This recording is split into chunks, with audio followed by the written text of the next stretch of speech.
자, 안녕하세요. 예, 이번 시간은 노인양요 강의를 시작하겠습니다. 저는 엄준철 강사고요.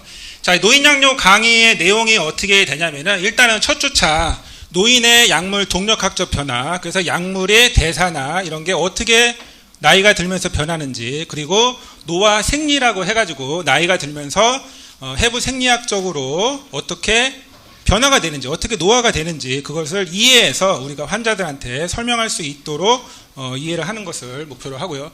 그 다음에 노인증후군이라고 있어요. 뭐가 있냐면은 노인이 되면은 대표적으로 흔하게 나타나는 어떤 증상이나 질병은 아닌데 그런 게 있습니다. 그런 것들을 공부를 하고 노인의 그 포괄적 노인 평가, 그리고 노인에게 부적절한 약물이 있죠. 어떤 약물은 젊은 사람들한테는 문제가 없는데 노인들한테 문제가 되는 약이 있습니다. 그 약들이 정확하게 리스트가 무엇이고 왜, 그리고 어떻게 관리를 해야 될지 한번 배우고요. 그 다음에 포괄적 약물 관리, 그리고 약물 상호작용, 그리고 이제 노인성 고혈압하고 이상지질 혈증인데, 이제 고혈압도 우리가 약물 그 약물 치료학에서 배운 거랑 조금 다른 게 노인한테 포커스를 맞춰서 젊은 사람인데 나이가 들면 어떻게 약이 선택이 변하게 되고 고혈압도 젊은 사람의 고혈압과 노인의 고혈압이 어떻게 달라지는지, 그런 것들을 좀 더 공부하고요. 그리고 관상동맥 질환, 뇌졸중, 모든 것을 다 할 수 없기 때문에 몇 가지만 간단하게 갖고 왔습니다. 그리고 노인의 당뇨병 약물요법, 요실금, 전립선 비대증,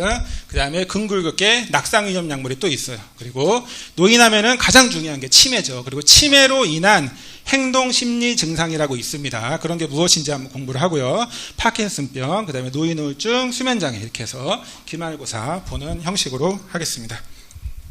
자, 첫 번째 노인 분류입니다. 노인의 분류는 나이에 따라서 기본적으로 분류를 하죠. 그리고 건강 상태에 따라서 분류를 할 수 있고, 또 치료적인 관점에서 분류를 할 수 있어요. 우리가 노인이라고 하면은 우리가 법적으로 65세 이상이 현재 법이죠. 그런데 노인도 이렇게 영 올드가 있고 미들 올드가 있고 올드 올드가 있습니다.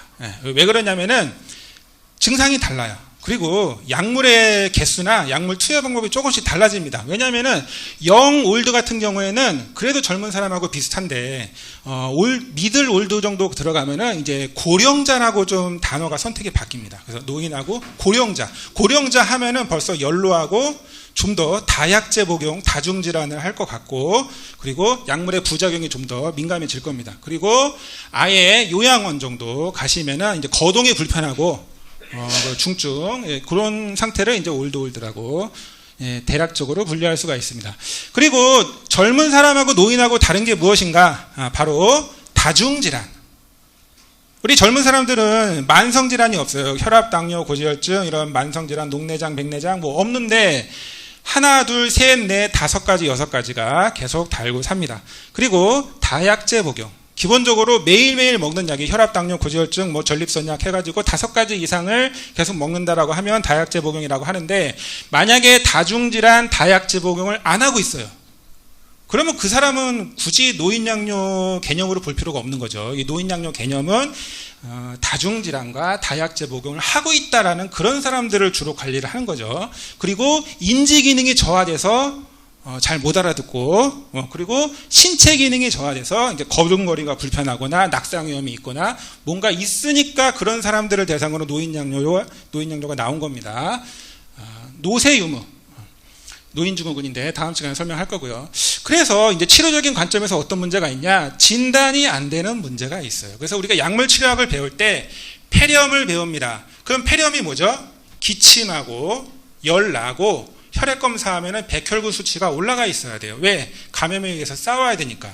그런데 노인들 같은 경우에 그걸 가지고 뭐라고 하냐면 전형적인 증상이라고 하고, 약물 치료학에서 배운 건 전형적인 증상이에요. 근데 비전형적인 증상이 나타납니다. 폐렴인데 열이 없어요. 체온이 정상입니다.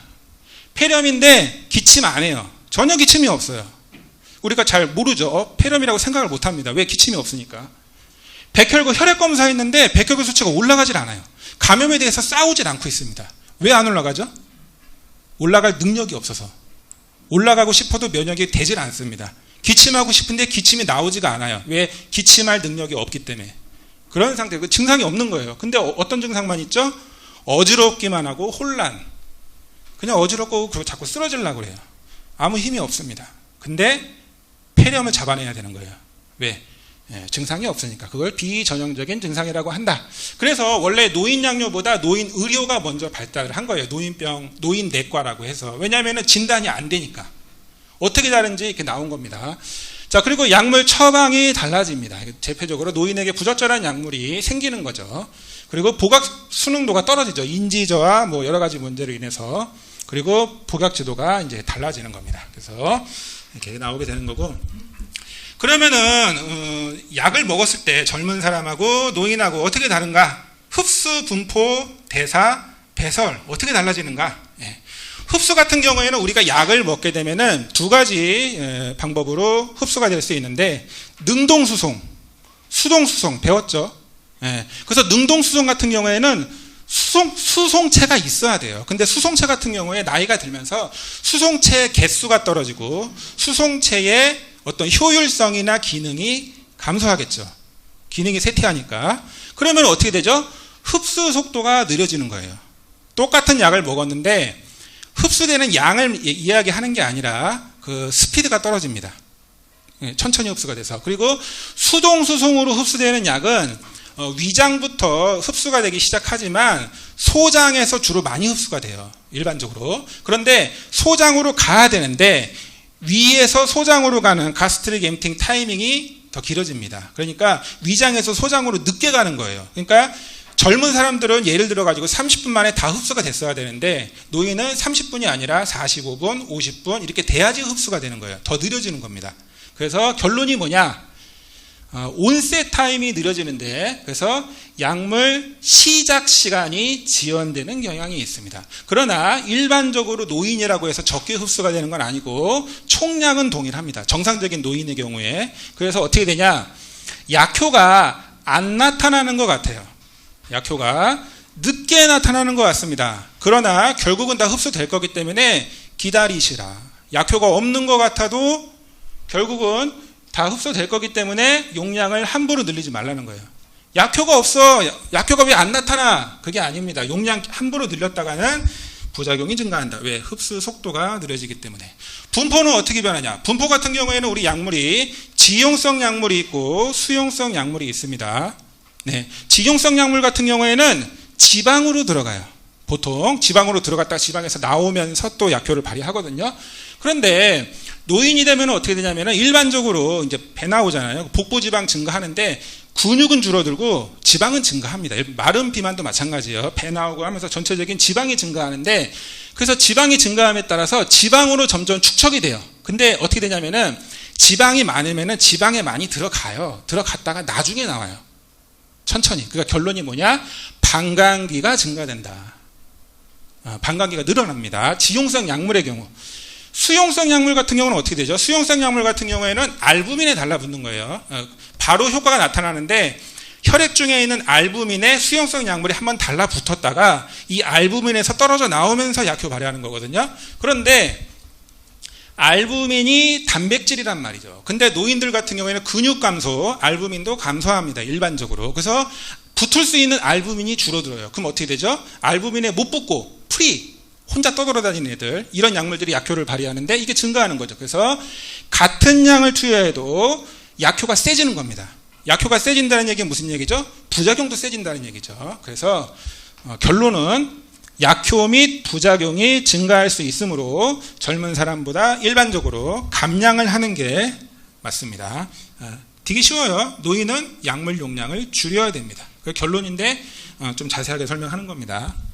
자, 대사 같은 경우는 어떻게 되죠? 우리가 간이 있습니다. 간이 노화가 되면은 일반적으로 간의 크기가 감소되고 CYP 효소, 페이스 1 그 대사 효소가 그 처리 능력이 감소합니다. 효율이 감소해요. 그리고 간으로 들어가는 간 문맥에 간으로 들어가는 혈류량이 줄어듭니다. 일반적으로. 그러니까 건강한 노인들도 조금씩 줄어들어요. 나이가 들면 들수록. 그런데 간 대사는 페이스 1이 있고 페이스 2가 있습니다. 페이스 1에서 간 대사 효소 처리 능력이 감소하는 거예요. 페이스 2는 변화가 없습니다. 노인이 돼도. 그래서 페이스 1만 감소하는데 이 사이토크롬 P450 기능이 감소하고 속도가 감소하고 그리고 다약제 복용을 보통 많이 하기 때문에 다약제 복용 때문에 상호작용도 많이 발생을 할 거고, CYP 효소는 3A4, 2C9, 2C19, 1A2가 보통 있는데 3A4에 의해서 가장 많이 대사가 보통 되기 때문에 여기서 상호작용 많이 나타나고, 그리고 상호작용도 많이 나타나고 대사 효율도 떨어지고 그렇게 할 겁니다. 그래서 결론이 뭐냐, 페이스 1으로 대사되는 대부분의 약물들은 그러니까 대사 분해가 잘 안 됩니다. 그러니까 부작용이 늘어나겠죠. 용량이 늘어나고. 근데 페이스 2로 대사가 되는 일부 약이 있어요. 예를 들어서 로라제팜이라는 아티반 이런 약들 같은 경우에는 페이스 2로만 대사가 되는데 이런 약들은 아무 상관이 없다. 아무 영향이 없습니다. 그런 것도. 그리고 중요한 게 우리가 간 기능이 떨어졌다. 젊은 사람들 같은 경우에는 간 수치가 올라가야지 간 기능이 떨어졌다라고 생각을 할 거 아니에요. 근데 노인들은 그게 아닙니다. 간 수치가 아주 좋아요. 간 수치가 아주 좋은데 간 기능 어떻다고요? 떨어져 있어야 정상이에요. 왜? 떨어지니까 나이가 들수록. 그래서 노인들은 간 수치가 정상이어도 대사가 떨어질 수 있습니다. 그 감안을 해야 된다는 거죠. 자, 신장에서는 어떻게 되죠? 콩팥에서 나이가 들수록 콩팥의 기능이 떨어진다는 건 다 알고 있습니다. 사구체 여과율이 감소해요. 그리고 신장으로 들어가는, 콩팥으로 들어가는 혈류량도 보통 감소를 합니다. 결론적으로 신장에서 배설이 좀 늦어지기 때문에 약물 반감기가 증가를 합니다. 약물 반감기 증가뿐만 아니라 스테디 스테이트라고 그러죠. 약물을 반복적으로 투여하면 이렇게 점점 어떤 일정한 농도에 도달을 하게 되는데 이 스테디 스테이트 자체가 올라갑니다. 그래서 똑같은 약을 투여해도 결국에 나중에 혈중 농도가 결과적으로 올라가요. 왜? 신장 기능이 떨어진다고 치면은. 그래서 결론이 뭐냐? 쉽죠. 부작용 및 독성이 더 잘 발생한다. 그러니까 젊은 사람보다 투여 용량을 줄여야 된다. 일반적인 이론입니다. 자, 그런데 이제 신경정신과 약은 특히 노인에게 중요한 게 뭐냐? 스타트 로우, 고 슬로우. 그러니까 저용량으로 시작해서 용량을 이렇게 올리는데 빨리 올리지 말고 천천히 올려라. 그런데 왜 신경정신과약 특히 더 그런가? 자, 일반적인 다른 약들은 용량이 정해져 있어요. 혈압, 아니면은 기침, 정해진 용량을 투약합니다.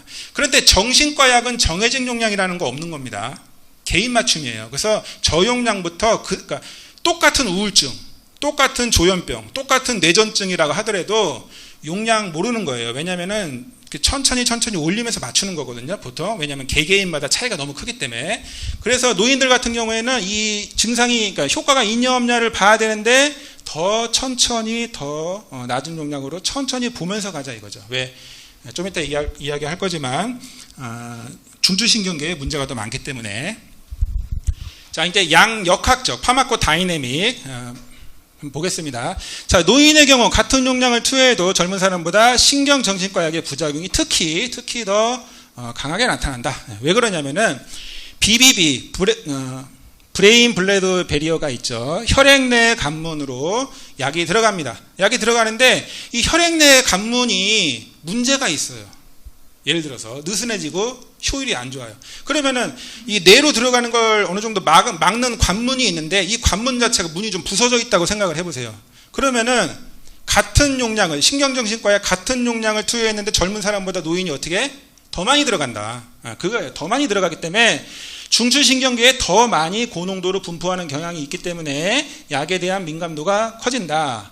그리고 이제 치매약 같은 경우는 아세틸콜린 에스테레이즈 활성 감소로 인해서 M1 수용체, 무스카린 수용체, 아세틸콜린 수용체, 요거 이제 전달력의 효율이 좀 떨어집니다. 그래서 항콜린성 약물, 그러니까 콜린 말고 항콜린성 약물에 대한 부작용이 훨씬 더 심하게 받는다. 그래서 노인주의 약이 대표적인 약이 항콜린성 약물인데 어쨌건 이게 좀 더 민감하게 부작용이 더 생긴다. 이제 그거를 이해하시면 되고요.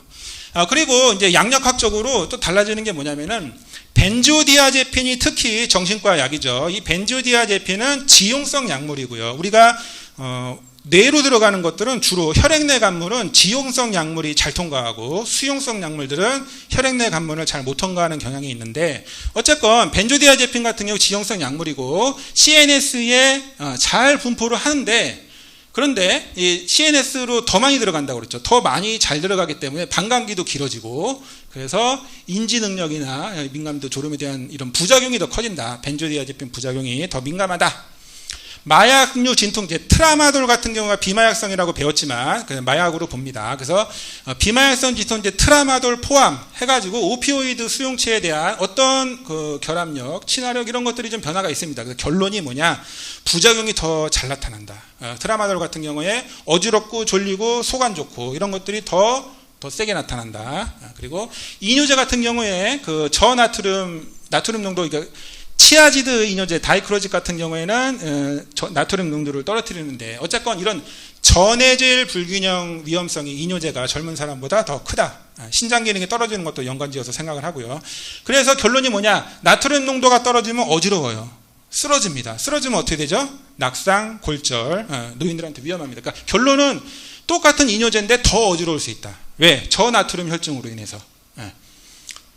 베타 차단제 같은 경우에 베타 수용체 민감도가 감소하는데 결론은 뭐냐면 더 많은 용량을 투여해야 되고 이제 그런 부분이 있는데 많은 용량을 투여하다 보니까 부작용도 많아지고 좀 이따 설명할 겁니다.